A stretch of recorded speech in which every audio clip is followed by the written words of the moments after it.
Guys, what's up? It's your boy Andros. I've just been chilling. I've been studying a lot recently because I have an exam tomorrow. It's on world religions and healthcare professionals and stuff, and basically just learning what to do with different people from different religions in a healthcare setting. But I just like learning about different religions, so that's pretty cool. Um, Other than that, I've been working out. Obviously, I went to do I did back and buys today.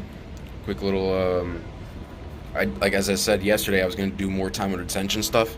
So I did less weight than usual, but I try to focus more on the technique of like the curls and like the lat pull downs and like the rows and stuff.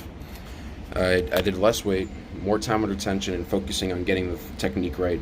So I'm gonna master each like weight, go up and progressively overload. So yeah, that was pretty cool. Definitely felt my muscles contract, not contracting, but like I felt the pump a lot more. Being able to like concentrate, get the mind muscle connection going with the muscles. Because before I was like using, like for the lat pull down, I was using a little bit more like lower back and sometimes a little bit of shoulders to like, get it down because I was doing too much weight. So I wasn't like maximizing the amount of I don't know, I want to say juice I was getting into my muscles, my lats. So yeah, I wanted to talk about this book I've been reading called Man's Search for Meaning by Victor Frankl. And basically he was right now at the part where he's talking about the psychology of the prisoners that were in the Holocaust. And it's the third part of that, which is right when they've been liberated. And he said that for the prisoners, they had been dreaming about being free for so long, for years. Like every day or every night they would go to sleep and like envision in their dreams what it would be like to be set free from these grueling, horrible camps. And when they were actually freed, it felt surreal to them. Like they were so depersonalized that they didn't feel anything when they were actually freed. And it took like 2 or 3 days before he actually felt any emotion because had to suppress so much from being in the camps. And I forgot what the quote was, but he, like 2 or 3 days after being liberated, and he had finally gotten some food, like some actual rest, like actually had some time to recover from the harsh conditions of being in camp. And he took like a long walk, like multiple miles out into like an open field. And I don't remember exactly what he was saying, but he just repeated this certain phrase to himself over and over again.